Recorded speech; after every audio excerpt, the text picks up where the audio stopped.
One Piece y los apocalipsis del pasado. En este punto todos sabemos que la verdadera historia detrás de One Piece es la historia de una antigua civilización que más que perdida fue borrada de la línea temporal oficial. Ya en otros videos he mencionado que para mí la grandeza de One Piece como obra es que es un intento de resumir diferentes aspectos de la historia de la humanidad en una sola pieza literaria ilustrada en el medio de comunicación artístico que Oda tuvo a su alcance, que es el manga. La posibilidad de que en la historia antigua de la humanidad haya existido una civilización con un gran desarrollo tecnológico es algo que ha fascinado a muchos durante siglos. Quizá uno de los responsables más famosos sea Platón, pero no ha sido el único. Actualmente, la serie documental de Netflix Apocalipsis del pasado trata de este tema en forma muy didáctica, resumiendo el trabajo del periodista de investigación Graham Hancock, que ha dedicado su vida a buscar esa civilización misteriosa. Hancock hace un especial énfasis en uno de los aspectos que Oda más ha destacado de su obra, la narratividad y el relato como modos de construcción del conocimiento histórico y además el uso cuestionable que las élites han dado al dominio de dicha narrativa. Para Oda, el relato histórico no es un tema decorativo de fondo, de contexto o de utilería. Para Oda, la construcción del relato histórico es el protagonista, como es el caso del cuento popular infantil del mentiroso Noland, que en realidad es un recuerdo de los hechos ocurridos siglos atrás, donde no solo los actos humanos, sino el mundo físico en el que se desarrollan, o sea el planeta, sufren cambios atmosféricos, climáticos o geográficos que dan un giro dramático a las vidas de quienes los presencian. Lo que Hancock lleva años argumentando es que al menos se considere la posibilidad de que la línea temporal oficial haya pasado por alto la evidencia no solo material, sino cultural de una civilización avanzada destruida en la última edad de hielo. Sin embargo, el sembrar la duda a esa posibilidad le ha conseguido el rechazo y la burla de muchos arqueólogos que consideran que durante la última edad de hielo los únicos humanos eran simples cazadores y recolectores, incapaces de algo tan complejo como la construcción de una civilización, lo que ha creado todo un paradigma incuestionable de la historia. Algo muy similar a los intentos de descalificar y subestimar los esfuerzos de Nico Robin, a quien el gobierno mundial considera un demonio, y eso sin mencionar el genocidio de los eruditos de Ohara que se atrevieron a cuestionar la línea temporal oficial. Es decir, Hancock ha dedicado su vida a buscar algo que nos han dicho que no puede existir.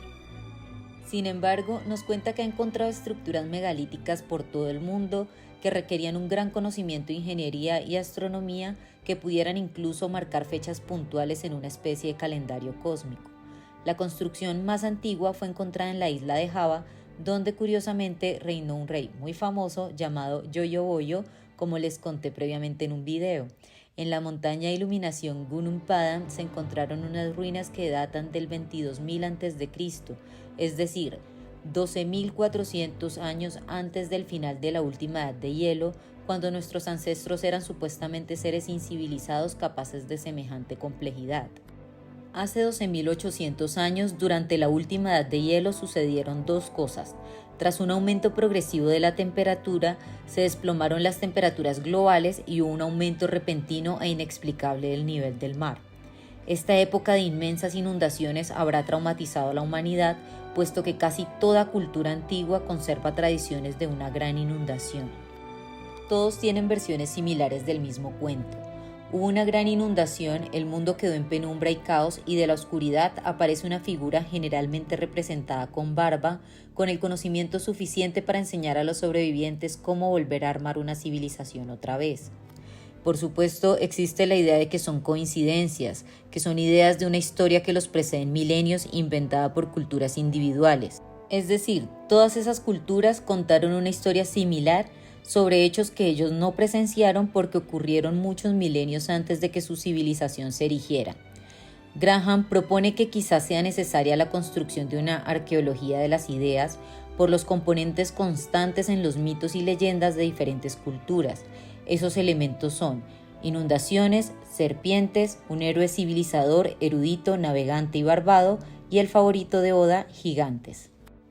Voy a tomar el ejemplo que para mí mejor resume todos los componentes de esa observación, es decir, el México prehistórico. Cuando los conquistadores llegaron a Cholula en México, se encontraron con el que es el monumento más grande del mundo que cualquier civilización haya jamás construido, la Gran Pirámide de Cholula, Se cree que fue un tributo al antiguo dios de las lluvias y las inundaciones, a quien los aztecas llamaban Tlaloc. Cuando los españoles preguntaron en 1519 quién había construido la pirámide de Cholula, los locales les contaron una historia muy interesante que decía que la pirámide fue obra de gigantes. Hace muchos años existieron los gigantes en México hasta que el dios de la lluvia Tlaloc se enfureció y envió una gran inundación. Solo 7 sobrevivieron al cataclismo. Con temor a un segundo diluvio, el gigante Xelua, el arquitecto, fue a Cholula y con la ayuda de la gente construyó la pirámide y la convirtió en un sitio de adoración a dicho dios. Esta es una de las tantas menciones a gigantes en nuestra historia, como es el caso de los Nefilim en las escrituras bíblicas. Siguiendo con el México antiguo, Tlaloc como personaje mitológico se remonta a las primeras culturas de la prehistoria, junto al que es quizá el personaje más importante de toda la mitología preazteca, Quetzalcóatl, que significa serpiente emplumada. Después de la gran inundación, un desconocido del este llegó a la costa de México en un barco sin remos y arrastrado por serpientes. Él y sus seguidores les enseñaron a los locales a cultivar y criar animales, les dio leyes y les enseñó arquitectura, astronomía y arte. Lo adoraron como a un dios, pero fue expulsado por los seguidores de un dios de la guerra. Así que Quetzalcóatl navegó al este, pero prometió volver. Se lo describió como un hombre con una barba tupida, con acento extranjero del otro lado del océano, que trajo el regalo de la civilización. En los templos de Xochicalco están los restos de 2 grandes pirámides, una dedicada al dios de la lluvia y la otra dedicada al héroe civilizador Quetzalcóatl. Se cree que en esa pirámide se esconde un registro que conserva un episodio olvidado de la historia, donde se encuentra tallada lo que parece ser la huida de una figura que se erige sobre serpientes alejándose de un templo en llamas, algo así como la idea de un dios que viene de una tierra destruida y después llega a otra tierra a fundar la civilización, Quetzalcóatl. Si bien es cierto que el templo tiene aproximadamente 1300 años de antigüedad y en esa época no hubo cataclismos, no es importante puesto que la tradición es más antigua que el templo. ¿Podría la historia de Quetzalcóatl remontarse 12.800 años atrás a la serie de inundaciones que ocurrieron en la última edad de hielo? Lo sorprendente es la cantidad de veces que escuchamos esa historia de culturas que supuestamente no tienen conexión con el México antiguo. Y si lo que describen todos esos mitos es la tragedia de los sobrevivientes de una civilización avanzada, perdida en grandes cataclismos que ocurrieron al final de la Edad de Hielo.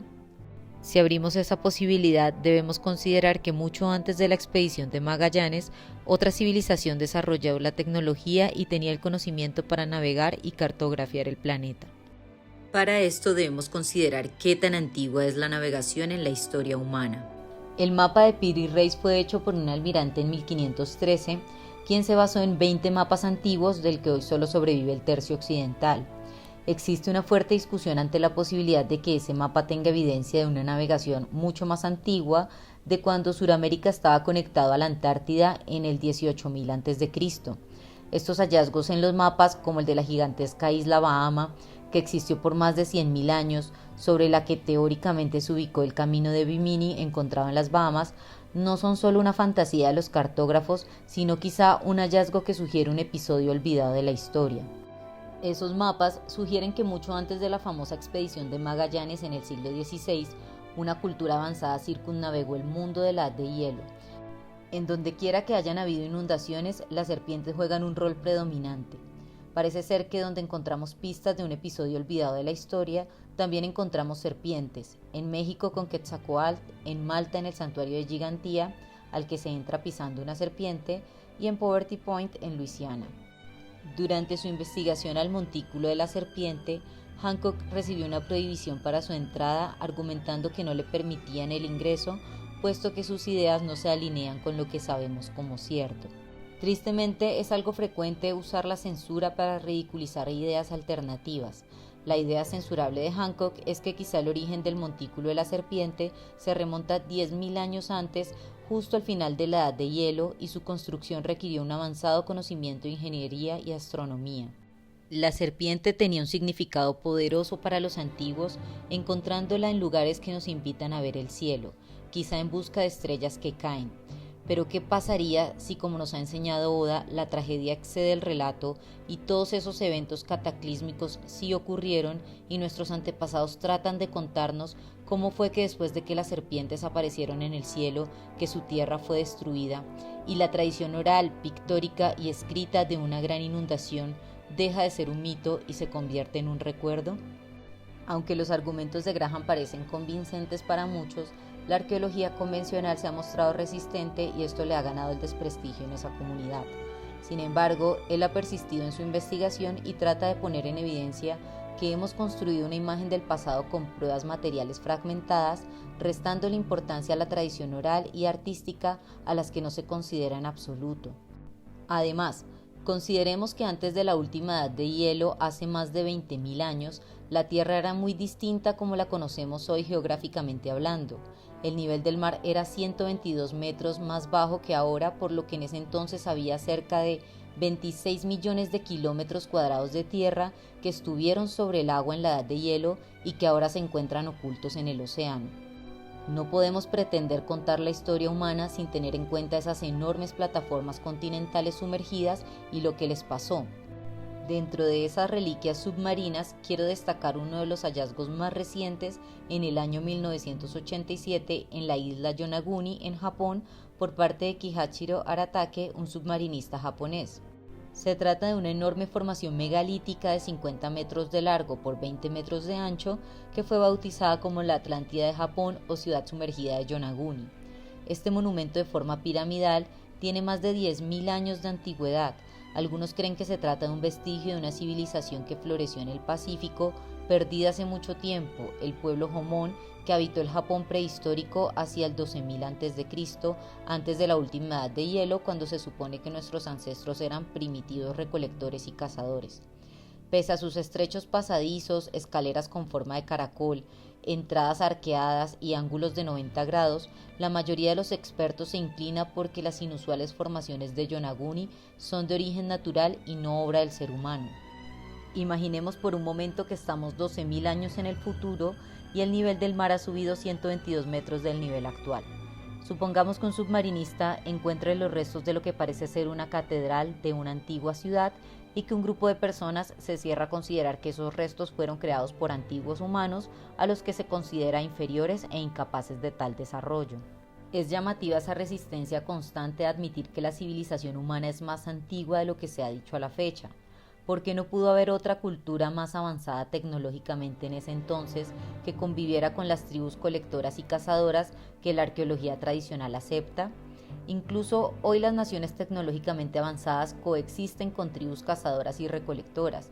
Diferentes culturas en diferentes niveles de desarrollo siempre han coexistido.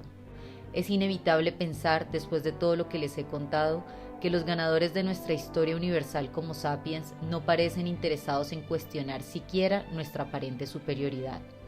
Quizá muchos sientan que las huellas de nuestra existencia son incuestionables e imperecederas gracias a la información digital, pero olvidan que en marzo del 2021, hace casi un par de años, se perdieron permanentemente datos de casi 16.000 personas por un incendio en un centro de datos en Estrasburgo. Aún con nuestro avanzado estado tecnológico, no somos inmunes a un cataclismo lo suficientemente prolongado que sepulte nuestras imponentes ciudades y unos cuantos milenios más tarde ponga en duda nuestro paso por el planeta. Así que ya lo saben, nakamas, aquí tenemos una verdadera lección de humildad. Una vez más, One Piece nos invita a cuestionar lo incuestionable y evitar el prejuicio por sobre todas las cosas, tal cual lo hace nuestro héroe y gran señor Luffy. Muchísimas gracias a ti, Nakama, que ves mis videos hasta el final. Espero que te haya gustado. Hasta la próxima.